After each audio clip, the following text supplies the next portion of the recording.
यो WhatsApp guys, कैसे आप सभी लोग। Welcome back to my channel Gyan Vichar पे। तो आज हम शुरू करने आ रहे हैं हमारी क्लास 10 की साइंस बुक का chapter first, chemical reaction and equation. तो इस चैप्टर में बेसिकली हमें केमिकल रिएक्शन के बारे में बताया गया है कि केमिकल रिएक्शन क्या होते हैं, वो कैसे होते हैं और उनकी इक्वेशंस क्या क्या होती है। तो chemical reaction, what is chemical reaction? A process in which two or more substance mix together and form a new substance. एक ऐसा प्रोसेस रहता है जिसमें दो या दो से अधिक सब्सटेंस मतलब पार्टी मैटर, दो या दो से अधिक matter mix together and form new substance. दो या दो से अधिक सब्सटेंस एक साथ मिलके एक नया सब्सटेंस बनाते हैं जिसे हम केमिकल रिएक्शन कहते हैं। For example Mg plus O2। तो अगर हम Mg प्लस O2 को बंद करेंगे सो वी गेट MgO2। ये Mg प्लस O2 हमारा रिएक्टेंट है और MgO2 हमारा प्रोडक्ट है। केमिकल इक्वेशन दो टाइप्स पे क्लासिफाई है, बैलेंस्ड एंड अनबैलेंस्ड। मतलब बैलेंस्ड केमिकल इक्वेशन मतलब जो बैलेंस्ड होती है, और अनबैलेंस्ड केमिकल इक्वेशन जिन्हें हमें बैलेंस्ड करना पड़ता है। Types of chemical reaction on the basis of energy. अब कुछ टाइप्स हैं केमिकल रिएक्शन के एनर्जी पे बेस्ड ऑन एनर्जी। तो दो टाइप्स है, एंडोथर्मिक एंड एक्सोथर्मिक। एंडोथर्मिक पहले पढ़ते हैं क्या होता है। Those chemical reaction which absorb energy. जो केमिकल रिएक्शन अगर एनर्जी अब्जॉर्ब करते हैं उन्हें हम एंडोथर्मिक कहते हैं। और those chemical reaction which releases energy, और वो केमिकल रिएक्शन जो एनर्जी रिलीज करते हैं उन्हें हम एक्सोथर्मिक कहते हैं। एंडोथर्मिक का एग्जांपल है फोटोसिंथेसिस। फोटोसिंथेसिस प्लांट्स में पाया जाता है जिससे वो अपना फूड बनाते हैं। वो एनर्जी अब्जॉर्व करते हैं, मतलब वो वाटर अब्जॉर्व करते हैं, लाइट अब्जॉर्व करते हैं, एयर अब्जॉर्व करते हैं, तो वो एब्जॉर्व एनर्जी। और एंडोथर्मिक बाय रेस्पिरेशन। रेस्पिरेशन मतलब जो हम फूड खाते हैं वो हो गया हमारा एंडोथर्मिक।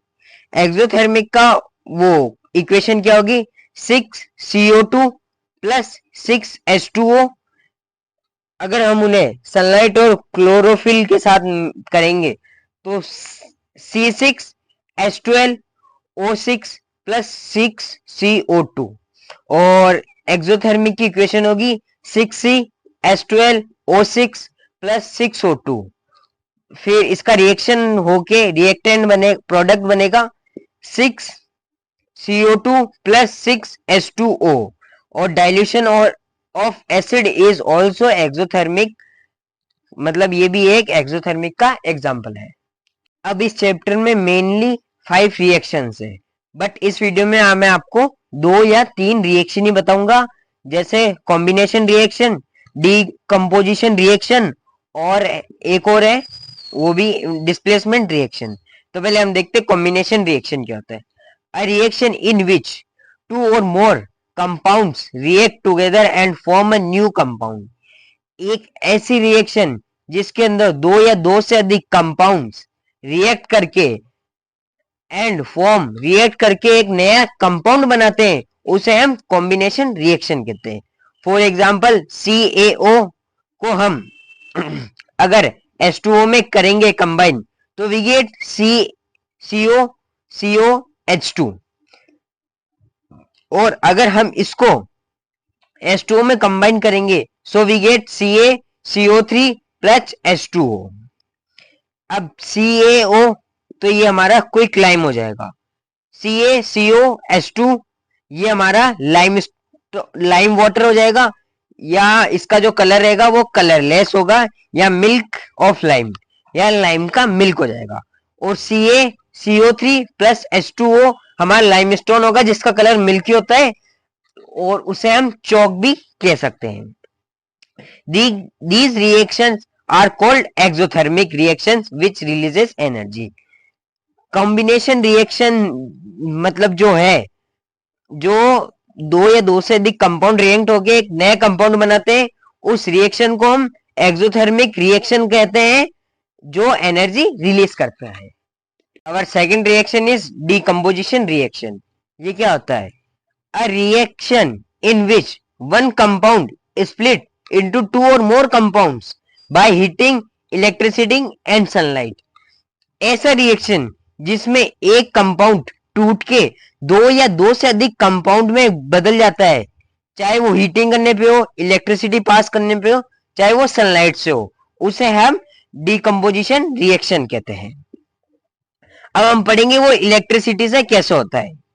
तो थर्मल डिकम्पोजिशन को हम इलेक्ट्रिसिटी कहेंगे, मतलब बाय इलेक्ट्रिसिटी जिसे हम थर्मल डिकम्पोजिशन कहेंगे। तो इसके एग्जांपल है CaCO3 को अगर हम बर्न, मतलब ये बर्न है, symbol of heat is triangle, मतलब ये इसको हम हीट करेंगे तो we gate CaO plus CO2। इसका कलर व्हाइट होगा पर बर्न करने के बाद इसका कलर येलो हो जाएगा। FeSO4 लाइट ग्रीन कलर इसका रहेगा और इसको अपन हीट करेंगे, so we get Fe2O3 plus SO2 plus SO3, इसका कलर रेडिश ब्राउन हो जाएगा। और PbNO3 को अगर हम बर्न करेंगे, so we get PbO plus NO2 plus O2। तो ये थर्मल डिकम्पोजिशन के एग्जाम्पल है जो इलेक्ट्रिसिटी से एक कंपाउंड स्प्लिट होके दो या दो से अधिक कंपाउंड बनाता है। अब सेकेंड है फोटो डिकम्पोजिशन जो सनलाइट से होता है। इसका एग्जाम्पल है AgCl को अगर हम सनलाइट में करेंगे, so we get two compounds Ag plus Cl2। और AgBr को हम अगर सनलाइट से करेंगे तो we get two compounds Ag plus Br2। मतलब है ये कंपाउंड, इसको स्प्लिट करके हमने दो कंपाउंड बना दिए, तो ये डिकम्पोजिशन होगा but by sunlight.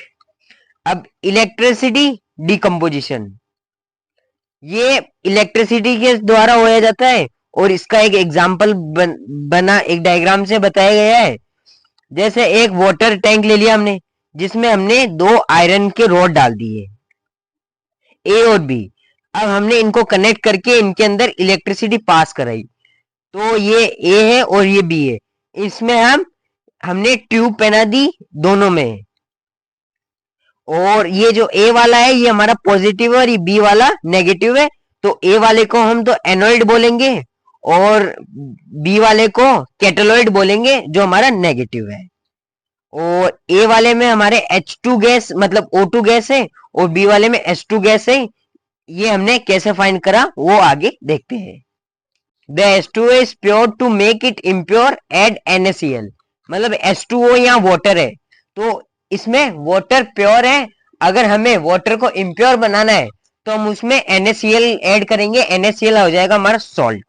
NaCl is electrolysis and produce free ions. अब NaCl है ना, जैसे हम उसमें ऐड करेंगे तो वाटर इम्प्योर हो जाएगा और इट प्रोड्यूस फ्री आयंस, वो फ्री आयंस प्रोड्यूस करेगा। अब हम लेते हैं टेस्ट ट्यूब A। ये टेस्ट ट्यूब A है ना, मतलब हमने A और B दो मेटल लिए थे, उनका टेस्ट ट्यूब पहनाई थी। Test tube A has oxygen gas, test tube A के पास ऑक्सीजन है।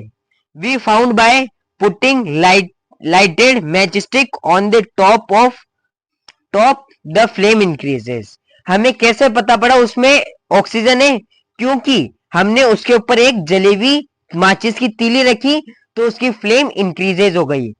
माचिस आग जब भी बढ़ती है, आपकी आग की फ्लेम जब भी इंक्रीज होती है जब उसका कांटेक्ट ऑक्सीजन के साथ होता है।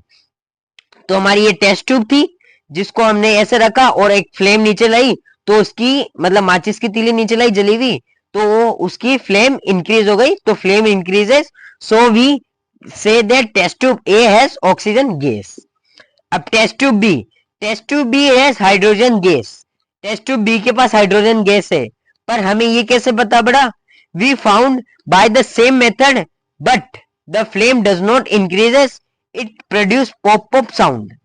ये भी हमने उसी मेथड से फाइंड करा जैसे हमने टेस्ट ट्यूब A का करा था, मतलब जलेबी तुल्ली उस टेस्ट ट्यूब के ऊपर लाए तो flame, but the flame does not increases, तो उसकी फ्लेम इंक्रीज नहीं, it produce pop up sound, और उसने पॉप अप साउंड प्रोड्यूस करा।